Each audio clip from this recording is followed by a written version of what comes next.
Greetings, Scorpio. This is Damien with HK Readings Healing Culture Tarot. I am here to do your bonus, which is going to come by way of your Mercury retrograde reading that is also in the sign of Scorpio. And also your birthday reading, your first birthday reading, because of course you're going to get a November general, which I'm going to get into the Novembers whenever I'm done with these retrograde readings. So happy birthday to my Scorpios that are of today, October 23rd, and on through November. Hope everyone is doing well. I truly enjoy Scorpio energy and Scorpio season. I myself am a Taurus, so I am your sister opposite, and I'm sure that has much to do with why. What I've picked as far as decks for you today is the Golden Tarot. So we will get into some Golden Tarot as well as some Goddess guidance. Let's go ahead and get into it and see what we have. I'm gonna go ahead, shuffle, pull the cards, and read from there instead of card by card, unless I feel otherwise like inclined to go ahead and get into a card as I pull it. I'm just gonna try to get everything out on the board.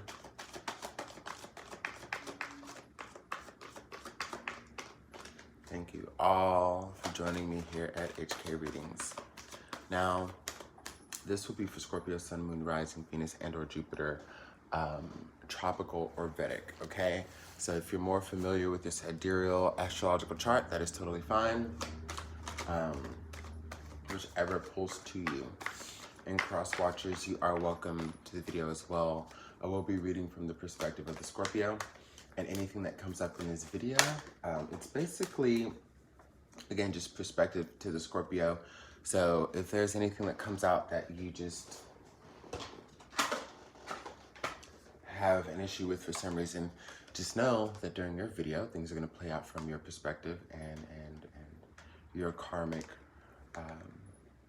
reign of intuition. So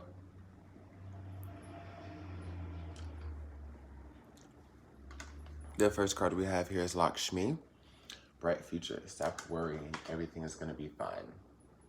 So, you know, I feel like a lot, and see, this is what I'm saying. If I feel the need to go ahead and get into a card before everything's on the board, I will. Spirit just wants me to acknowledge the fact that as of late in your life, and remember this is your retrograde reading, as of late in your life, you know, you have made a lot of changes. And these may have been like very, very hard changes. A job you didn't want to leave, family members you didn't want to cut off, lovers you didn't want to leave, friends you didn't want to get rid of, so on and so forth. You made some very, very tough decisions after you have likely just tried and tried and tried as much as you could. Now you are embodying this energy and essence of strength. And, you know, naturally you're going to worry like what's to come next, right? Because it's a very vulnerable period when you shake up the foundation. Just remember that change comes through discomfort. Lakshmi, bright future for me as a reader, is a card of Leo. I have a few Leo cards in this Goddess Guidance deck because it does embody a lot of sun-like energy here. This is a time to be bold and be brave, and just know that your words are only going to manifest the things that you don't want. You know, things are going to be great because, you know, you knew why you needed to make these decisions. You knew that you were clearing out baggage and karma. Like, when you look at it practically and logically, of course everything is going to be fine, because if any decision you've made were to be a detriment to you, you wouldn't have felt so inclined to make it. It wouldn't have felt like it was something that you needed to do to better yourself. I just think that now you're having to reassess like where your foresight is. You know what I mean? You're having to think about like, okay, so when you make big changes and you can't really see what's coming forward, you have to go on that blind faith. That's where your foresight changes from things that you can see to things that you can see because you feel. okay? Yeah, everything's just, it's gonna be fine. There's no need to worry. If you're worried about making ends meet, you will be resilient. The universe will provide opportunities, whether it's through connections with people or, you know, directly linked to the monetary gain. In moments where you're lonely, you're going to start to meet people who you can help, you can coexist with, spending time with them like in a very healthy way, you know? You've got a lot of anxiety about things though, because you're like, what's gonna be the repercussion for the decision that I made? And are you gonna lose your partner? Are you gonna lose your job? Are you gonna, like, I don't know. I just feel like you've been standing up for yourself. And it frightens you to see what the backlash could be, but I don't think you can be touched right now.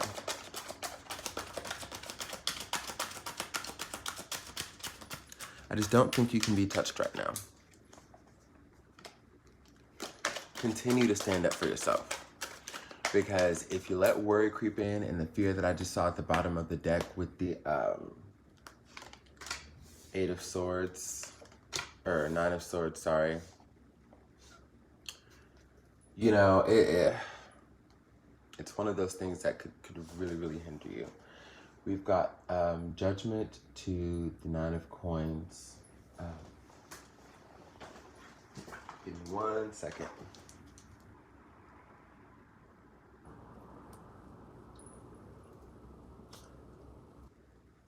You know, a lot of times you give a lot to others and it seems very hard to stand up for yourself, but you know, it's going to be crucial right now for you to have as much belief as you've had in these things and people externally to have within yourself, okay? Now, from Judgment to the Nine of Coins, it's basically time, okay, for you to stand on your own 2 feet and create stability, not necessarily like without needing anybody else, but that's based on your strength and your sureness of self and your resilience. You are powerful. You are a manifester. And there's nothing in this world that you need that you can't create yourself or find within yourself. So anybody or anything that has co-conspired you having worry, having the self-doubt, that's over. You have literally closed out a chapter in your life that now you have to follow through with, okay? You have to believe that you are enough. And once you see yourself as whole, that's when you can begin to attract things that are akin to that. Even when it pertains to love. Like I always say, you're never looking for your other half, Scorpio. And this to anybody, but it's just your reading. You're never looking for your other half, Scorpio, because you are whole already. It takes 2 people to be whole and come together to take it to the next level, where we're not even talking about 100% now. We're talking about operating on a 200% spectrum. You're 100, they're 100, and you're changing the game, because this 100% dynamic when it comes to partnerships and friendships, relationships, whatever, it's bogus. Because it reiterates that whole thing of looking for your other half. But nobody's gonna complete you. And you can't continue to feel like you're gonna find something out here that's going to complete you. This is about you completing yourself. Okay? Queen of Wands. This is about you completing yourself. And the more you operate on that level, again, the more you will be attractive to other people around you who come from that same energy.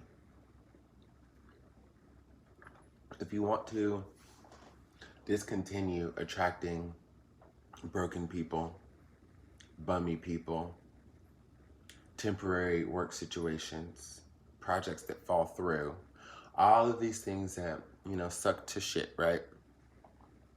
If you want to discontinue attracting those things, you must become enamored by your own beauty. See your self-worth for what it is, because you have all of the, you have everything that it takes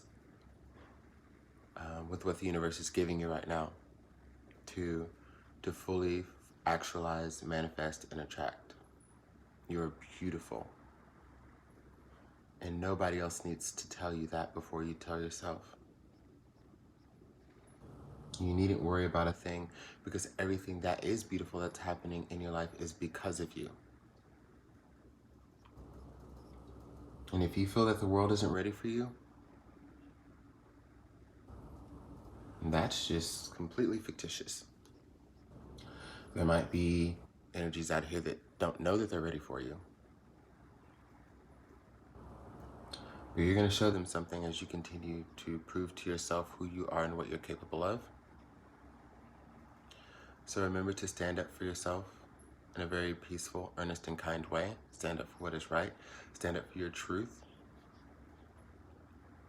Don't let anybody try to compromise you or drain your energy,